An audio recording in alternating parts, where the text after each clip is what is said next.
Welcome along to another Friday night lock-in. I'm Ben. This guy over here is Joe. I thought you were giving that up, but we're still going with it. And welcome along to All for United. If you're watching over here for the first time, hit that subscribe button. But more importantly, if you're watching the show right now on any other platform, come over to the YouTube channel. Our YouTube channel is easy to get to, youtube.com/All for United, or search All for United in the search bar.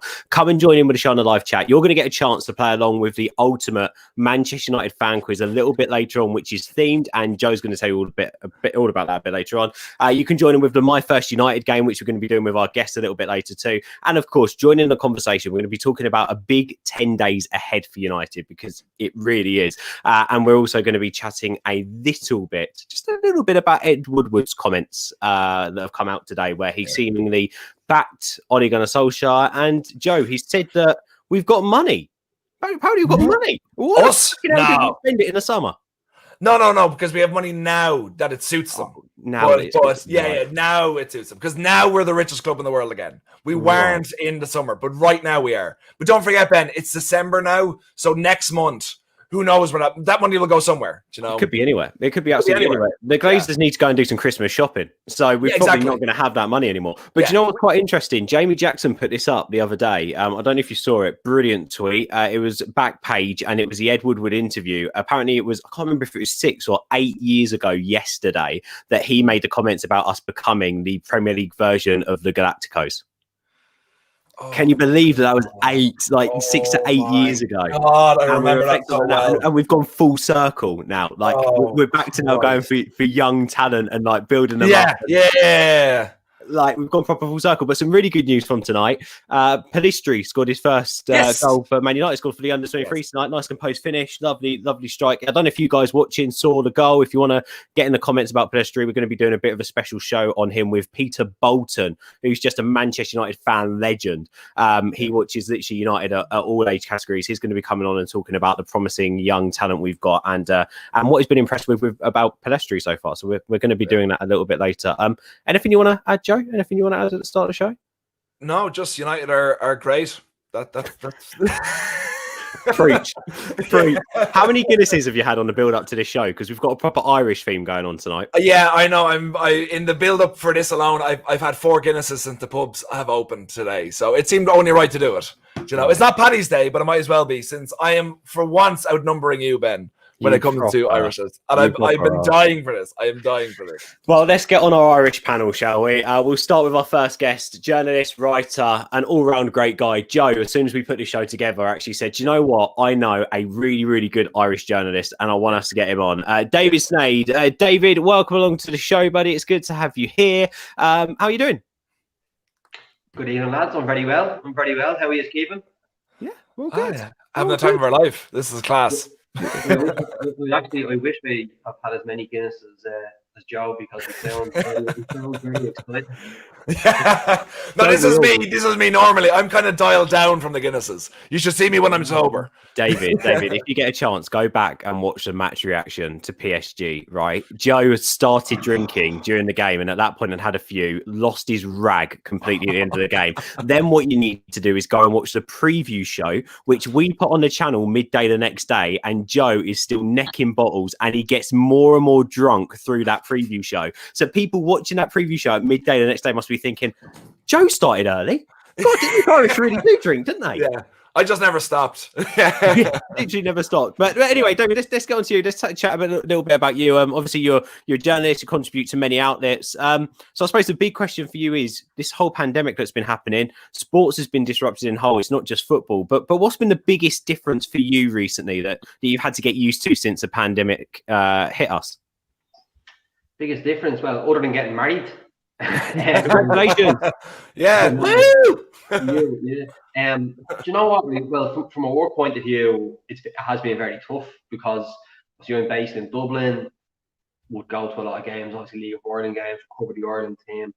But as a freelancer, I obviously do a lot of work in England, and it's just been very tough, because one of the main things is getting over and speaking to people, literally getting over, meeting players, meeting managers, just getting contacts all the time. Like the previous 12 months up until this pandemic, when I started off as a freelancer after leaving the Mail, were really good, and it was really going places. And then the last 8 months have just been really difficult. And it was literally, I actually put up an article today just ahead of the FAI Cup final over here with Shamrock Rovers and Dundalk, just doing a piece with the Shamrock Rovers centre back Roberto Pico Lopez got to actually go to his house and actually we can meet him, and that's what I love about my job really, is just actually just going to people and meeting them and hearing about their story and hearing about their life. As much as the football obviously ties in a little bit with United, obviously football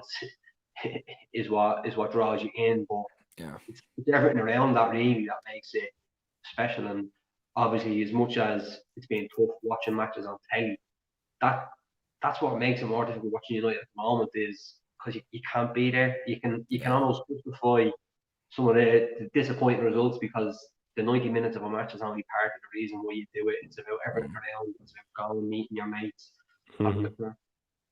That's been taken away from people. It's been taken away from a lot of my mates who obviously I'm not in a position to be able to go to watch United every week now, but it's been taken away from a lot of my mates over there in Manchester who involved with, say, United We Stand, or just who live nearby, and just you see the effect it's had on them, and it's terrible to see really, because on a serious note, it's like a major part of people's lives that's just been taken away from them.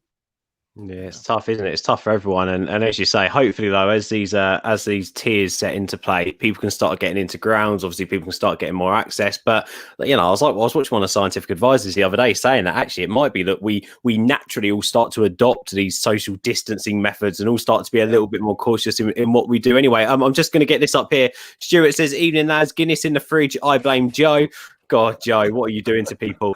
Gainer is on, and Hetty's on as well. Hey guys, thank you for joining us. Welcome to the Late in Lock-In. It's good to have you with us. Apparently, Pedestri looked good tonight as well. Seems to be settling in. So we'll hear more from Peter soon as well to see what he thinks about it. Also, let's get in our second guest, Stretty News and my mate, and this just all round lovely guy, Dale O'Donnell, is with us tonight. Dale, how you doing, mate? Oh, he's on mute. That's a good start. Oh, yeah. Well, I had to give him a big intro to then get him up to pale, basically. Hi guys, hope you're all well. Good, man. How are you? How are you having a sleepless nights yet because of baby, or are you getting out of those yet? No, I've been lucky. He doesn't wake up during the night anymore, and he's only 3 months old, so we've been sleeping the whole time. Blessed. See, I'm the same. It's gonna change. Yeah, guys. I would say you can have that self-satisfied smile now, but I can tell you now. Yeah. I come back on in 6 months with big bags under my eyes. Lads, I was saying this into the just before we came on air that when we're leading up to this, I was like, it's 3 against 1. It's Irish against Ben, Englishman here. But then it turns out, no, it's 3 against 1. It's 3 new dads against Joe, the single Pringle over here. So sorry, it's mate. Wonderful. Yeah, hey, Joe, we just all want to be loved. You're just not yet. But one day, mate, one day. We've all been updating our WhatsApp pictures with the people who are children, and you've been updating Tinder with God knows what. That is true. We said Ireland have obviously they've come out of full lockdown now, haven't they? And we were saying off camera that the only policy Joe's trying to find up and read about is whether he can go on dates. That's all he cares about. Doesn't matter. Doesn't care about the households. It's can he meet someone in a bar for a drink and then potentially take them home. Mia Martin came out and said, I have until the 11th of December. Genuinely, he said, if you want to spend Christmas with your family and you're single, finish up whatever you have to do by the 11th of December. So that's my goal. Brilliant. That's brilliant. Well, look, Dale, let me come over to you. Let's get back onto the football. Similar question to you than what we were saying to David. But how has Stretty News been doing? You've launched a podcast recently as well, which is great. You're doing some new media. Have you seen an uptake for United content during the last 6-7 months since the pandemic hit us? Or are you seeing maybe less people jumping on? Surely with digital, you're seeing a lot more. Yeah, arguably at more things to kind of poke our finger at. We had the summer transfer window, which I think raised even more questions about the financial side of things at Manchester United. And I think with before we had Project Restart, we had more time to kind of think about things. We were asking more questions of the board and wondering what the pandemic would mean for the club. Now, we weren't really surprised with what happened. They used it as an excuse, and we spoke briefly about this club having money at the moment before we came on. Yeah, that'll be for dividends probably, as we've seen in previous years. So I think right now what we've done during the pandemic is we've looked at certain different aspects like the Rashford campaign and really focused on that, maybe put more emphasis into things. Yeah, no, I'm with you there. I think it's weird that these comments have come out. Shall I read the quote that I've sort of taken away to kickstart this first talking point? Edward was said today, I think he done a bit of, do you guys, was it a press briefing or was it a supporters briefing? I think it was something like that where he basically, was it a fans forum? Yeah. And he basically came out and said that we will continue to support Ollie with a planned long-term approach to recruitment focused on the summer window. So I think that's him playing down. Dale, would you say listening to that's him playing down any chance of moves in January? Yeah, and I think it is difficult to get those moves in January. I know we had Bruno Fernandes last year, but to pull off another coup like that, a consecutive year in January, midway through a season, is a big ask. And I think right now you're looking at a different transfer window. Like we've seen during the summer, clubs are behaving a lot differently. They're not spending excessively. And I wouldn't be surprised if the club did work, maybe start begin or working on transfers for the summer now and maybe pulling a few strings. We've seen reports about Pau Torres potentially doing a swap deal with Eric Bailly, going back to Villarreal. Now, things like that would make a lot of sense. Oh. Come on, there we go. Sorry, but for some reason my button wasn't pressed in. I don't know what that was all about. Yeah, no, I completely agree. I think it'd be interesting to see if we do maybe have a look at how, because we were saying this throughout the whole summer transfer window. Joe, we've got a number of players that we need to get rid of. So why aren't we being more clever in the way that we do deals with clubs? And surely moving forward, if clubs are going to be stretched, especially clubs in like La Liga, we've seen the effects of not just the pandemic but poor ownership on Valencia, having to do. Really, for instance, like, you know, Fernan Torres going to City for 23 million. They were just desperate for money. So could it be that we have a look at these other leagues and see how maybe we can, I know a lot of people have hopes on Dalot, but Dalot could be one that we push in a deal somewhere. And Bay, as Dale just said, would that be the clever way to utilise players in the window? No, I completely agree with that, but it's kind of a thing of that we pay our players too high, especially our mediocre players, so it's hard to get them off the books. No matter who they are, they've got 4 years left on their contract. They're getting 150 grand a week. They're not going to take 50 grand less to go play more football. So I think we've kind of shot ourselves in the foot to get rid of players we already have. And then you have, as well with the low at AC Milan, apparently we're going in for a right back as well in January, I heard too. So I don't think there is any sort of system put in place to actually get the players that we want or even the players we need. I think it's just every time we get close to a transfer window, Edward will come out and say what we want him to say. And then when nothing happens, you'll find someone else to blame. So I don't know I know what I think the best plan is to go forward. That's always get rid of as many players, get rid as much of the deadwood as possible. But I don't know how feasible that is with Ed Woodward in charge. I just want to bring this comment up here from Luna, who's come in the comments, which is fair enough. Guys, get involved in the chat as we're talking. Our regional fan base needs to stop attacking Woodward and the financial side of the club. Focus on the pitch and see how your favourites, Martial and Rashford, have been inconsistent. Sell them to, add 50 million, get Haaland. Oh my God. Number one, I think we're not attacking Woodward and the financial side of the club, so to speak. We're talking about the stuff that he has actually categorically said today and reflecting on it. Now, this isn't a reflection, so to speak, on their whole time being at the top of this football club, although if you want us to go into that, I'm sure we'd have some pretty choice words to say about it, but still, we're not going into that. We're reflecting on the comments made today and how that came out the back of the summer and being balanced with it. Now, look, I'm not going to lie to you. If you have a look at the revenue that we bring in as a club from a commercial point of view, we could hail Ed Woodward a genius. Where he's taking his club commercially, he's a little bit mental. But it's in black and white. If you have a look at the strategies for bringing those players on the field, Luna, you've even got to look at Martial, the inconsistent player you're talking about. Sell them to get 50 million. We bought Martial for 50 million. Who was the one who signed off that transfer fee and signed off that transfer? Now, this isn't me attacking Woodward, but come on, if you're going to give me a point of view like that, you've got to be a little bit more balanced with it. So, you know, let's not turn this into an argument. Let's reflect on what Ed Woodward's comments were today. David, do you think with what Ed Woodward came out and said and the way he was talking about it, he was using the phrase long-term plan quite a bit. He was dropping Ollie's name in there quite a bit as well. Do you think that was him? I mean, he didn't say it, especially, but was that him putting a little bit of faith and trust in Ollie to say, look, you are my long-term guy publicly? Well, yeah, exactly. That was it. It's like Joe just mentioned there, kind of maybe everyone were saying things fans want to hear, but I think it does seem as if that Ollie Solskjaer is the man who Edward Wood trusts, it's the man who the club trusts, and yeah, you can look at it and say, well, does he actually have the qualifications to do the job he's currently in, other than being a club legend who understands the club and has the backing of a lot of fans? No, he doesn't. But you have to look at him. Do they believe in him enough to learn on the job? Like, for example, during the week, I thought it was pretty obvious, like a lot of people, that maybe, you know what, the right thing to do is take Fred off.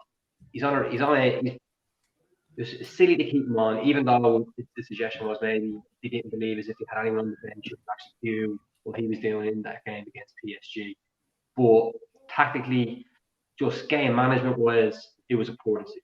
But there's been enough over the last couple of years that's been positive with Ole Gunnar Solskjaer in terms of how he sets up teams, in terms of the players he's wanted to bring in, to suggest, well, do you know what? Like, he's not clueless. No, he does know what he's doing. He's gonna make mistakes. It's clear. He's made mistakes. He's still making mistakes. He'll make mistakes before the end of the season. But if you look at what's happened over the last year since Jose Mourinho left, is there a better feeling around the club? Is there more of a sense of a belonging for the fans with the team that are on that pitch? And there is. I think people need to remember that a little bit, that like Mourinho had sat the soul out of that club, like at games, like that Sevilla game in the Champions League. We have never been at a game where it just felt so demoralised as a fan. Never. Yeah. And then the comments afterwards from Mourinho talking about football heritage and all the rest of it, and talking about his European cups that he's won, United and Sevilla and all, and you're thinking, like, this fella has won your Europa League United, and he's talking like this about our football club. That's not how the manager of Man United should be acting. So, like, there's stuff that you can criticise Solskjaer about. No one can say for certain that he's the man who's going to lead United to a league title, but he's in the job. You have to support him. You have to give him the backing. Fans did that with David Moyes. Fans didn't sack David Moyes. Remember United? Liverpool game, Liverpool came to Old Trafford. Absolutely hockey, United. Could have been 6-7, and we were there. And Old Trafford sang for 90 minutes for Man United and David Moyes. Fans never have not sacked one manager. The fans, although we say that, and yet at the same time win the FA Cup, Louis van Gaal's face comes up at the screen on Wembley and two keep cheering him. So I just think like that comment came up there from the player talking about sell Martial and sell Greenwood. Yeah, they are inconsistent and yeah, they are frustrating, but they're still young players. You have to remember that. Like, they're still lads who have got more in them. Solskjaer's got more out of them. More he got from them. You have to just back the manager to actually get it right. And then at the end of this season, if you don't see the progress that was there from the end of lockdown, when you qualified for the Champions League, went on an amazing run, been still win the game in hand, 2 points off the top, beat City. You're sweet going into Christmas. So you it just almost feels as if Solskjaer can have 5-6 very good results and almost go under the radar a little bit. And as soon as you have a night during the week, people are on his throat straight away, standing on his throat. And that's as much as the fans. It's weird, but it's as much fans in United fan base rather than outside as well. It's like you almost, because he almost feels like one of your own, you kind of almost are hard on him. But look at the job he's done. Like, he's gotten rid. You're saying about getting rid of Deadwood. He's done that. There's still plenty of work to do. Like, mad as it sounds, like sometimes contracts, he hasn't got the final say, And I just think with this season, like, just have a bit of patience again. Like, it's another season, it's his second full season in charge. See how he goes, and at the end of this year, then you'll have a bit more of a picture of where he's at. It's almost as if every game is judging him, every single game. It does feel like, doesn't it? It does feel like every game is his most important game, and every game you're either going to get an Ollie in or an Ollie out sort of mixture on your timeline. Down, it is very reactionary at the moment. Do you think part of that reactionary though is because people forget, like, we could usually have 70,000 United fans inside Old Trafford, and some congregate outside and around pubs in Manchester, and their outlet there is to then go, God, that was shit. That outlet's to go there is, would Martial shit to that? And then they've got it off their chest, go and have a couple of drinks, get on with their game. At the moment, because everyone's at home, and the only thing we can turn to vent is social media. There just seems to be a lot more negativity on social media. I don't even think it's just us. I think it's other clubs as well. We're seeing it as well with reactions. But of course, well, we've got the biggest fan base. It's just a constant stream, isn't it, Dale? It just doesn't stop. I think it's everything right now. I think it's politics. I think we're talking coronavirus, the pandemic, everything right now on social media. People kind of the way they're reacting. It's all hostile. It's all who can say the most outrageous thing. And the other night was the exact same against PSG. You know, we got bet 2-1. Solskjaer made a mistake with Fred, and it was one of those. I think I was calling for the half time, but manager, that's what he's paid to do, is make decisions. He made a mistake, and as David said, in this job between now and the end of the season, he'll make more mistakes. I don't think you can hire any man for this job and expect him to be ready-made, because it's going to change any manager that takes it on. And I think with Solskjaer, I think we do have someone that can learn as time goes on, and I hope he gets the rest of the season to prove that. But the other night against PSG, we lost against a pretty decent side.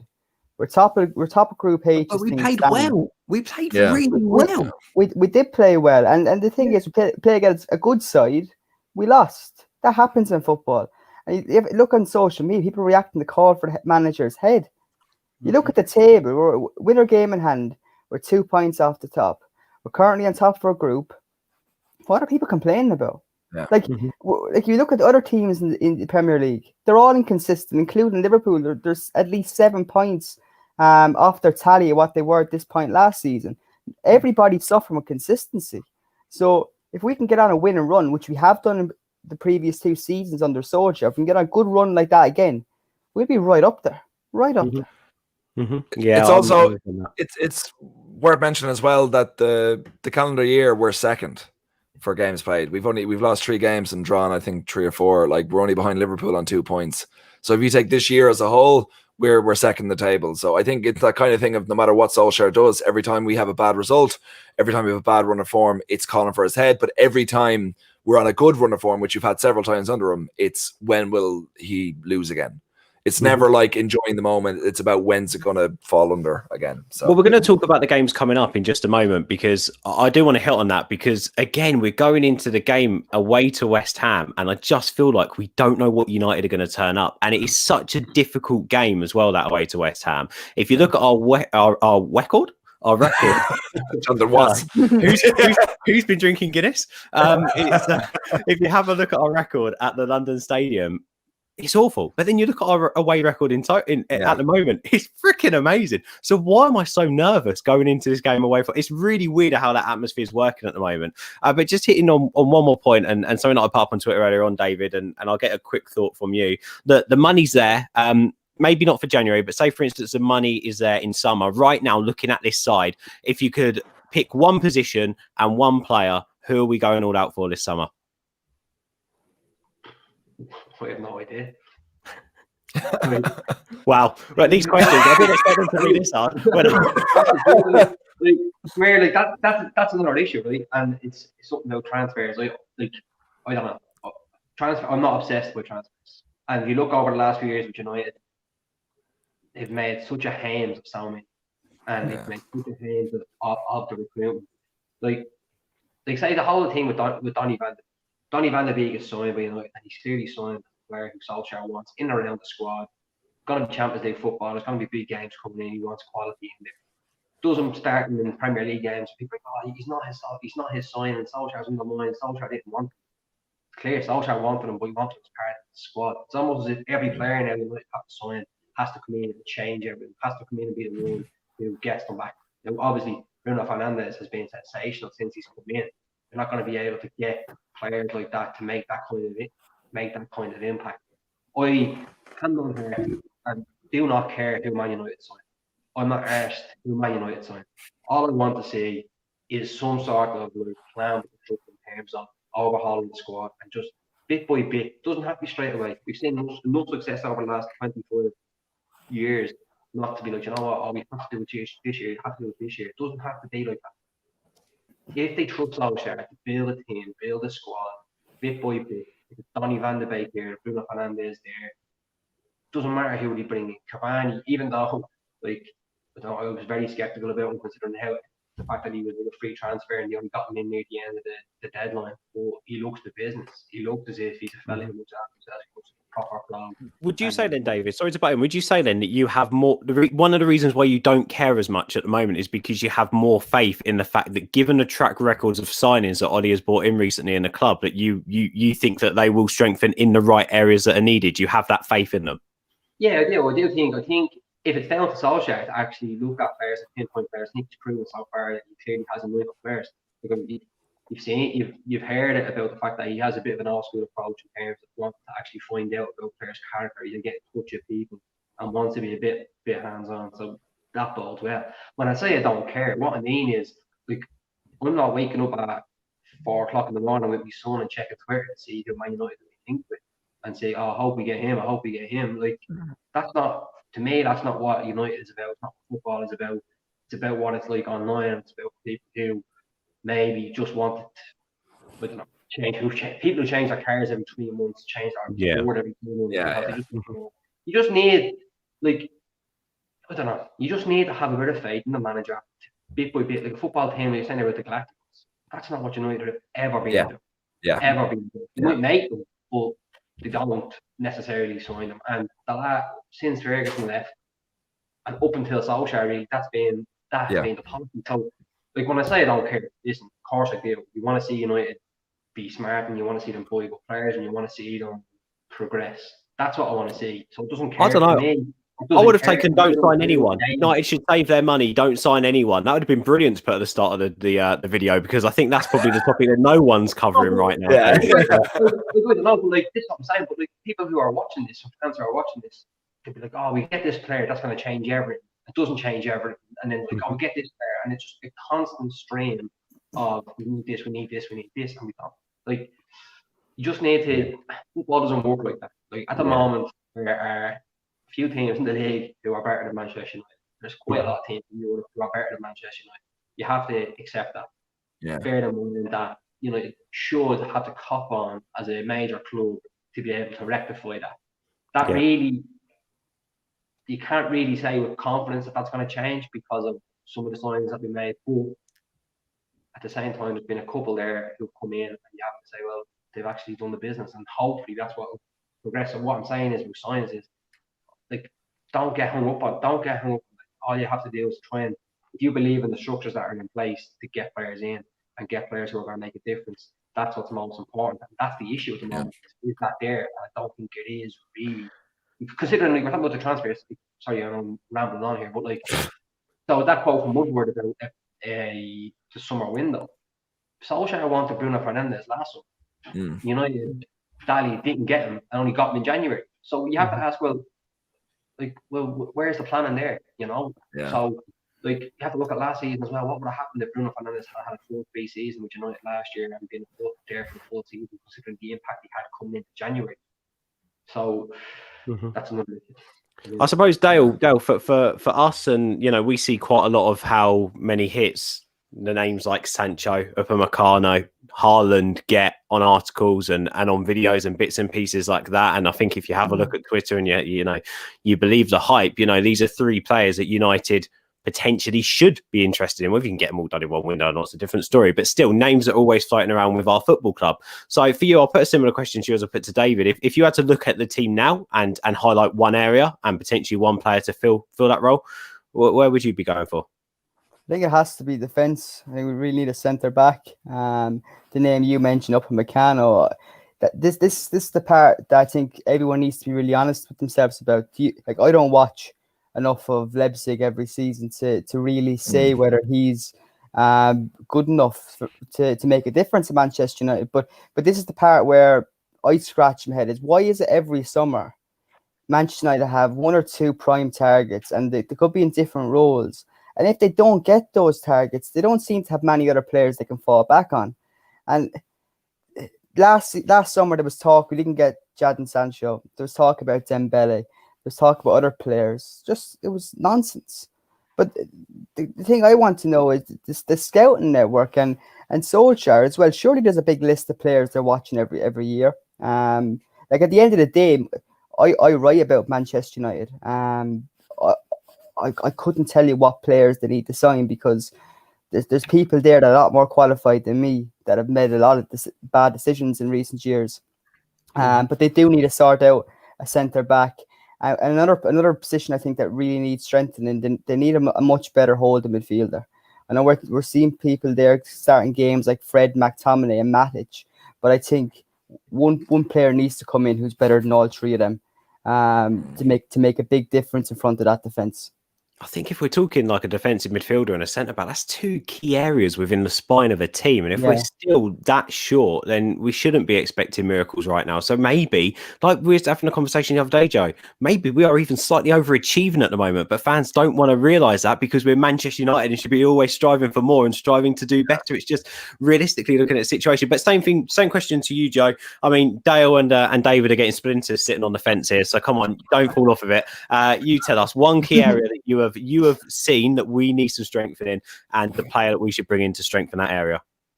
I would go more so with Dale, what he was saying with holding midfield. I think that's the main issue because you have McTominay, who I think will be good enough but isn't good enough now, and you have Matic, who is good enough but he's too old, and Fred, who I don't think actually plays in that position. He's more of a box-to-box sort of hard tackling player. So to sit in front of that defence, I think we need someone immediately, maybe Ndidi from Leicester, maybe even I know Kante's the same issue we have with Matic, but gives us another year or two. Someone like that, someone who is just level-headed and can control the game right in front of them and protect the defence. So ideally, Kante maybe 2 or 3 years ago, but maybe Ndidi now. That's who I go for. Well, how do you expect us to do that? Get into a time machine as well and bring him back to start for us? You're saying here a magic window where we're actually going to buy someone we need. So like, if that then, if we're going to go that way around, all right, bring back Roy Keane. Yeah, I'll have Roy Keane. Let's get into this bit of the show, shall we? Joe, do you want to grab the stopwatch? Let's jump in. In a minute, we're going to talk about the important 10 days ahead for Manchester United. Some big fixtures coming up. West Ham away, Leipzig for Champions League qualification to the next round, and Man City at home as well. Next Saturday, not this coming Saturday, next Saturday. So there's loads coming up. We're going to chat about those 3 games and Joe's ultimate Manchester United fan quiz, which, Joe, go on, tease everyone. There's a theme today, and what's the theme? Newborn fathers. The other one. Irish. There's an Irish theme in our ultimate fan quiz later on in the show, just to celebrate the fact that we're all Irish. Well, apart from it. Is there any chance of getting a Wolfhound back in track for this quiz? No? Don't worry. I don't even know what you just said. So I'm none the wiser. Joe, get the stopwatch up. My first United, guys. This is where I'm going to ask you about your first United experiences. I'm going to try and get through as many as I can in 60 seconds. Joe's going to do the time. I'm going to come to each of you one-on-one, so try to keep your answers quite condensed. And then Joe's going to listen to your answers and ask you more questions afterwards. Right, Joe, you ready? And go. Right, Dale, let's come to you first. Your first United game that you saw live? United 2-1 against Liverpool in 2004. David, what about you? FA Cup final 95. Wow. Dale, what was your first United kit? It was the 1998-99 Sharp home kit. Yes, mine too. David, what about yours? It was the 94-95, the Cantona collar one, with the stadium imprint in it. Yes, I love that kit. Dale, what about your first United player that you idolised? What was that player that you had on your wall, the one that you would call your idol? Ruud van Nistelrooy. David, what about you? Roy Keane, love that. Dale, what was the first United trophy that you can remember us winning? The league in 2001. David? The league in 96. Yeah. And one more, Dale. What about the first United disappointment in terms of a signing that just didn't work out? One that you were hyped about at the time, and then it just went to shit. Kleberson. David? Karel Faborski. Oh. He's fucking great Euros. We had a great Euros for the Czech Republic.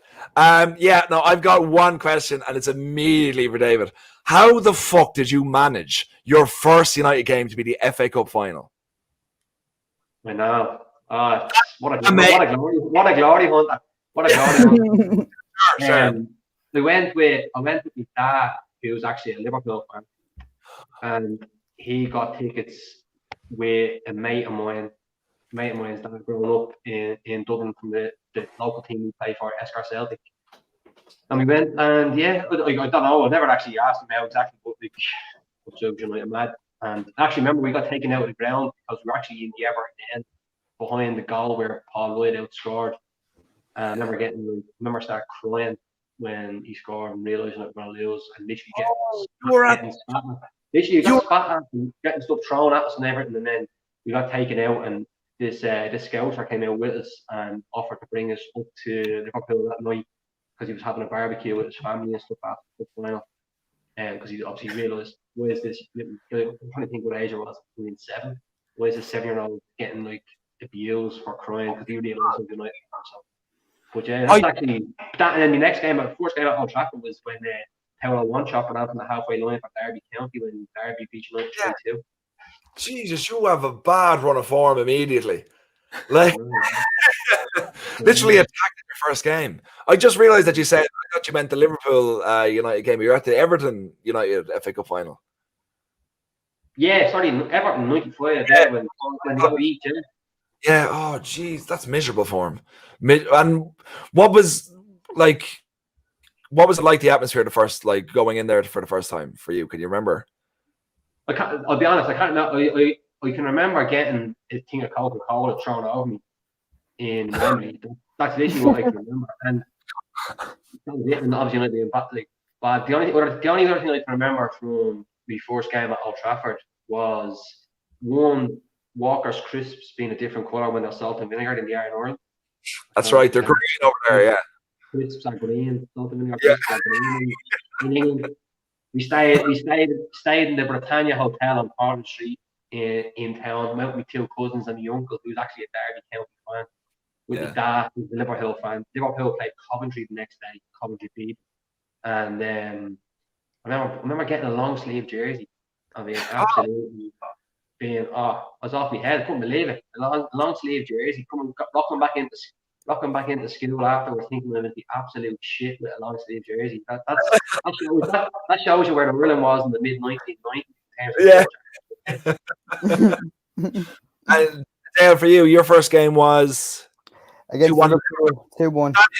Amazing for a first game as well. It was great.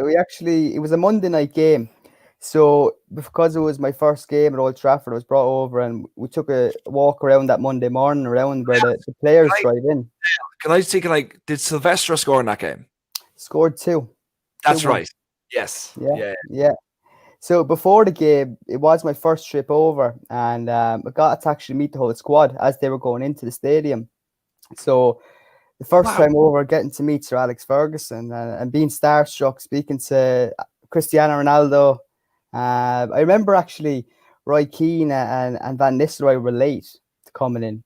Yeah. And some of them came over to take pictures, and so Van Nistelrooy came over, but Keane gave everyone a complete death stare. And Ronaldo was walking past, ignoring everyone. But for some reason, as a 9 or 10-year-old, I just shouted out, Cristiano. And he comes over, slaps me on the face and says, cheeky boy. Because no one ever called him by his first name. So that was a good one. So Dale, just so I get this clear, your first trip over, you met Cristiano Ronaldo. David, your first trip over, you got spat at. That's fine. Just as long as I can get those. Yeah. I mean, that's why I eventually moved over. That pretty much sums up this segment, to be fair. Thank you, guys. Thank you for sharing those memories with us. And I can't wait for us to pitch you 2 up against each other in Joe's Ultimate Fan Quiz in just a moment's time. But before we do that, I'm just going to come to each of you and talk about the few games we have ahead. David, when I say West Ham away, Leipzig away, in hopes of that we can get through to the next round of the Champions League, and then City at home, is that as tough as they come in terms of our next 3 games?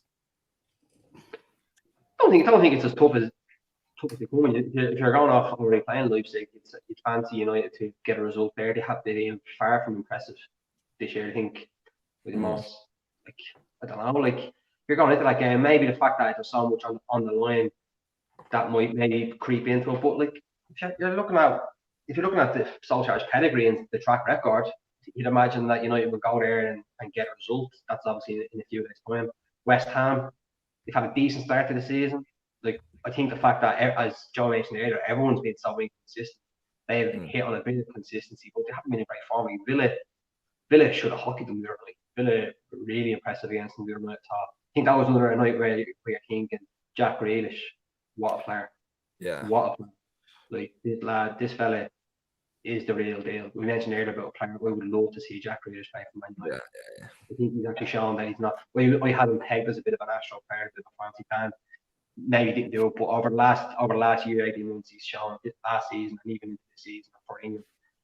He's just pure class. So, but West Ham away, yeah, it hasn't been a great record. It's David Moyes. But you should be going there and winning. Like there is no real excuse there. They're not a better team than United. United are in decent form too. And obviously West Ham will be confident. There's going to be fans back in that game as well, isn't there? Yeah. So so they'll be blowing bubbles and then they'll be spitting venom after about 10 minutes. Probably. Whinge back. I don't think they'd be allowed to blow bubbles, to be fair. Probably not. Yeah, that's what I'm saying. Bubbles are not COVID safe. Keep on forgetting. I don't think it's any coincidence that West Ham have been doing well without fans. Like they're in a stadium that's set up. Like if they're in a stadium that's set up there, that should be no fans because it's an absolute horrible stadium. Yeah. But I know it'd be tough. I think you just need a win there. You get a win, and they're very capable. Hopefully, Martial gets a chance that's about 3 or 4 yards out instead of 6 yards out.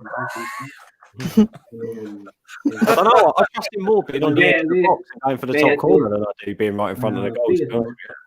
Being snide, I apologise. But now, like, it's set up to either be a very, very, as Dale said earlier about Solskjaer being able to be capable of teams going on. It's set up to be the start of a very impressive run over Christmas, or it could be the start of a very, very tricky period. That's what it's either one or the other. That's pretty much. I don't think there's any in between at the moment. And then obviously you've got the derby against City, which is at home, isn't it? It's at home. Yeah. Not that home advantage means anything. That was the last game with fans. Remember? Yeah, that's right. Yeah.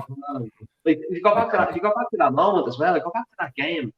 I know obviously United after lockdown and we're doing well, but Jesus Christ, there was something really building there in that game. Like the way United got that result against City, there was something really coming there, I thought. And then obviously everything that's happened has happened. But I don't know. Like, listen, you take 9 points. We'll see what happens. Well, Dale, well, you're a fan, I know you are anyway, but me just saying, with a fan's head on here. So in terms of where you are at the moment with our form and how you're feeling going into this little run of games, I completely agree with what David said there. This is either set up to be the start of a fantastic run over this Christmas period. And I think it's about this time last year that we really dropped points. We had injuries hit us coming out the back of November into December, and then we had some awful results at the start of January before Bruno came in. So how important is it for us to show that we've made those improvements, to go and do what we need to do in Germany and to beat West Ham, because we need to be winning those games, and give City a real game at Old Trafford next Saturday to show that we are in with a shout? You see, that's what it's all coming down to now. In the past month or so, Solskjaer's been asked week after week about consistency and whether this team can show consistency. And his whole reign has been epitomised really of ups and downs. So the reason we're feeling like that, we're asking when is the next downward period, because we're kind of hesitant. Are we going to show consistency now? We need to win our next 3 games. Lost to PSG, and I can forgive that. And it was one of those nights. But we need to get our form back in the league. We need to get much better at home. That game against City next week, there's no excuses. There can't be any excuses, because we're at the stage of the season now where we had a slow start. Now we're catching up, and we're on about this game in hand of being 2 points off the top.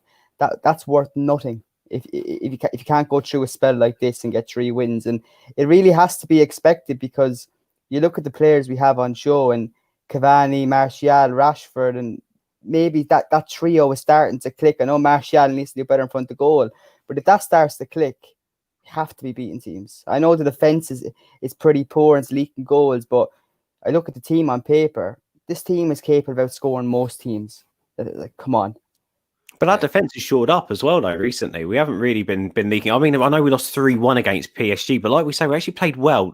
Both of their goals came from deflected efforts, right? Yeah. And the ball bounced around like a pinball at times. The third goal, obviously, was just we pushed too many players forward. But I feel like actually what what we've built upon since that Spurs game is that we look a bit sturdier. And I actually trust us to be able to go out there and not concede 6 goals or collapse. And we saw that with Fred sending off. We didn't collapse. We were the better team after that red card still, I feel. I thought we played all right. I have to say, even with those games played and maybe shut up a small bit defensively, the personnel hasn't changed. And I think the one thing I notice every week with this defense, we might not concede as a result of this, but every week there is multiple concentration lapses. Every week there's really avoidable mistakes, and sometimes we can see from them. And all I'm asking before every game is, look, can we just cancel them out? Can everyone just have a head on their shoulders today and do their job? No mistakes. And a few clean sheets. And I think that's what they need. They need a few clean sheets to give them a bit of a boost, because I'm looking at Maguire, not an £80 million centre back. I'm looking at Lindelof. What good's a centre back who's afraid of winning balls in the air? And that's what it comes down to. Like, I'm not confident in this defence against any side, to be perfectly honest. So I'm just hoping for the next 3 games we outscore them. Do you think, Dale, if we do, Joe, I'm going to come over to you in just a second to wrap this bit up. But Dale, do you think that if we do win our next 2 league games, so West Ham away, City at home, just ignoring the Champions League game for a second, just looking at league form, do you think we have to start looking at the fact that here that actually let's really get behind this team, because we could be in for a challenge this year? Yeah, I think fans should be anyway, because the situation is Solskjaer is the manager. The club aren't planning on sacking him. And I think, what are we going to lose from getting behind the team and manager? The fans want to get back into the stadium.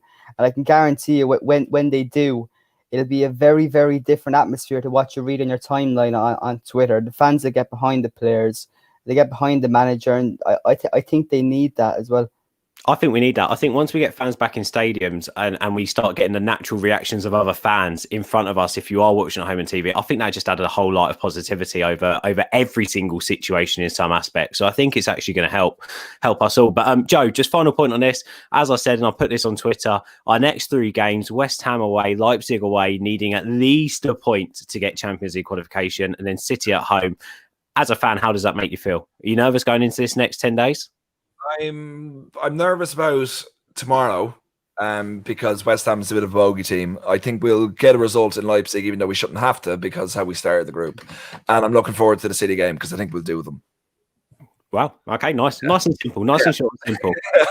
Which leads us on to our favourite moment of the show. Guys, if you're in the live chats, let's all be together.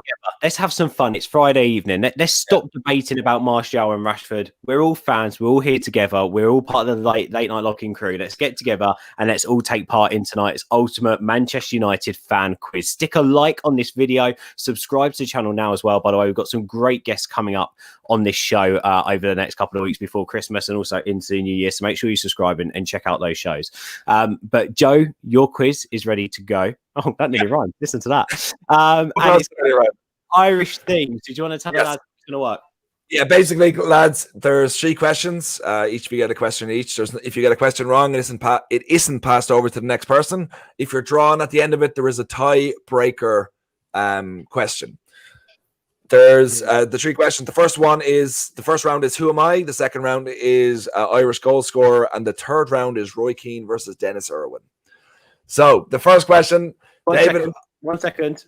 Guys, can you make sure you haven't got the live chat open? Dale and David, we are trusting you guys that the live chat's not open and you can only see our faces on your screen. So just there's no cheating. Cool. Perfect. All right. We can trust them. Oh, it's either that we trust them or David's got a really good poker face, because when I said live chat, he acted like he didn't know what I was talking about in terms of I see a chat button. I see a chat button down the bottom, but nothing's been coming up. Yeah, you're grand. Yeah. It's not watching, David, really. We're just doing this for fun between us. We just wanted to get you guys involved. Who are you? Why are you in my screen? What's going on? Right, Joe, David, you're up first. Question 1. Who am I? Born August 3rd, 1945. I spent my youth with Manchester United, but played most of my games with Millwall, earning 23 Irish caps. You know me best for my broadcast career and journalism. Who am I? Eamon Dunphy is the right answer. 1 point for David Sneyd. Dale. That's not a good question. That's a great question. Ben has no idea who he is, so I'm very. It's a very good impression. It's a very good impression. Honestly, what I would suggest, Ben, is he has written 2 of the greatest ever football books. One is called Only a Game. That was time. It's great book. And also he wrote a book about Matt Busby, which is basically his time at Old Trafford and Wickham, and it is sensational. Joe, let's be ambitious and book him for a show. You can introduce me. Well, I can try. Dale, who am I? Born February 13th, 1981. I played for both Manchester United and Celtic, and also had a stint at Sunderland. But what people also don't know about me is that I played 13 times with QPR. Oh, fuck. Say that again. Born February 13th, 1981, I played for both Manchester United and Celtic, and also had a stint at Sunderland. What people don't know about me is that I played 13 times for QPR. Oh, fuck. I'll pass. I can't think. Yeah. Do you want to take a guess at that, Dave? Jesus, I'm trying to think. Hold on. It's 1981. United and Celtic, Sunderland and QPR. Sunderland, he played for QPR as well, yeah. QPR. Was it Liam? Well, it's the only 2 players who played for United and Sunderland. I'm pretty sure Liam Miller's one of them. Obviously, Keane at the end of his career played for Sunderland for a bit, didn't he? No, he managed them. What He year was it again? 1981. 1981, he was born. That's surely too old for Miller. Have you given up, Dale, or? Yeah, no, I give up. Yeah. Yeah, the correct answer is Lee Miller. Okay. Yeah. So after round 1, David Sneyd is 1-0 up. Will that continue? Let's find out. David, name the most recent Irishman to score in the Champions League for Manchester United. Darren Gibson. You fucking bastard. That's 2-0. I was hoping you would have at least a pause. Jesus Christ, you're like Rain Man here. I was there. Against Schalke, what a man. Yeah, against Schalke, yeah. Yeah, in the semi-final. You bastard. I don't want to hog. Can I tell you a very good story about Darren Gibson real quickly? If that's Absolutely. So, Darren Gibson gets a lot of shit. He's obviously been through a lot in terms of over the last few years with his career. I remember going into Darren Gibson at Carrington. It was literally just after he played in that Champions League game. And he has this reputation as a bit of a sullen kind of guy, not the nicest, but he was genuinely one of the soundest people I've actually ever spoken to. And I remember after the interview, he offered to give me. I was living in Sale at the time. He offered to give me a lift home. We got brought up through where we were walking past. There was this a few fans were brought in. They were one of the supporters clubs. And one of the girls said, "Oh, you have to come in, Darren. You have to sign a few bits and take some photos." And he said, "I don't want to do that. I don't want to do that." And he was like, "Oh, you have to. If you don't, I'm going to have to tell the manager." Obviously, who at the time was Alex Ferguson. And Gibson was saying, "No, I don't want it. I don't want to do that. Like, they don't want to see me. They don't want to see me. You know, they want to see Wayne or was it? He said they want to see Scholes, Giggs, etc. Ferdinand." And I was just thinking, you think about like that said a lot about him as a bloke in terms of some lads at that age, some players who would play in the Champions League semi-final would be thinking they are the business that they've made. And even at that point in his career, was thinking that he still wasn't worthy of actually going in and getting photos, getting the lift home and all the rest of it. But I think a lot of stuff has been said about Darren Gibson since then in terms of like what's happened in his career. But like that said a lot about him in terms of where he was at then. That was never someone who thought he was above his station. It was never someone who thought he never made it. The reason why he didn't make it at Man United was clearly just maybe wasn't quite good enough, hadn't got the injuries and stuff. It was never a case of he took it for granted, you know. I think some people have that idea in their head because of some of his issues with alcohol and drink driving. But Darren Gibson, genuinely, I've always found to be a very nice fellow. Oh, that's wow. Wonderful insight. Wonderful insight. Okay, Dale, you need this to stay in the game. Who was the last Manchester United player to score for Ireland? It mightn't necessarily be when they were at the club, but the last person who played for Manchester United who scored for Ireland. And I know for a fact you're going to get really annoyed at me when I tell you the right answer. Oh, for fuck's sake! The last Manchester. So he played. He used to play for, or he has an affiliation with Man United. As in, like, played for Man United, but might not have necessarily scored while he was playing for Man United. But he played for Man United at one point and then scored for Ireland. Cool, that's a tough one. John O'Shea. Very few people score for Ireland. Yeah, that's true. As we know very well. I reckon it's going to be something so obscure. John O'Shea. You're getting annoyed at me. You're going to give me another answer. Brady. That's right. Robbie Brady. Yeah, just to stay in the game, I said I'd let you have that one. To be honest. That is the most dodgiest question. I know. Tell me a player who once wore a Man United jersey, but actually he only wore it once when he was a proper Did Will Keane ever play for Ireland? No. Will Keane. No. Northern, was it? I love the fact that I think I said this to you, Ben, on the channel before. Michael Keane. Michael Keane played under 21s and said he never actually wanted to play for Ireland. While Will Keane said when there was no hopes for him to play for England, he was like, I want to play for Ireland. Absolute skullduggery. Okay, Dale, I'm going to come to you first in the hope to tie this up. Okay, this is a 50-50. It's either Roy Keane or Dennis Irwin. Who has, who was more goals for Manchester United? Dennis Irwin or Roy Keane? This me or David? You, Dale. Me. Dennis Irwin. It's Roy Keane. By much? He's got 51. Dennis Irwin is 33. God. So to PSG this, David, to make it 3-1, I'll give you this one. Who has more assists for Manchester United, Roy Keane or Dennis Irwin? More assists. I'm actually trying to think this because I'm gonna say Irwin, just corners, free kicks, maybe just getting nothing around the box. I don't remember Keane set many up. You'd think so, but it's Keano again. He's got 33 and Dennis Irwin had 25. You just wanted to have a love fest about Roy Keane at the end of this show, didn't you? Yeah. Who's better looking, Roy Keane or Dennis Irwin? It's actually Roy Keane. Who's got? Who's a nicer guy? It's actually Roy Keane, but only in Joe's books. Yeah. Guys, thank you for that, David. I'm sure that you will take away this win with a lot of dignity, and you will not rub it in Dale's face, who's clearly gutted that he didn't get the victory himself this evening. What a show. Thank you guys for watching. Dale and David, thank you for taking time out this evening. Joe, thank you as always as well.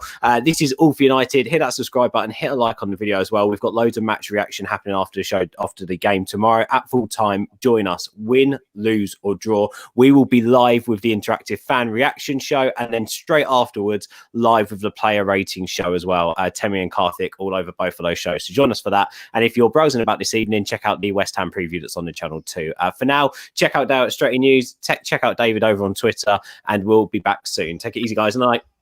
Thank you.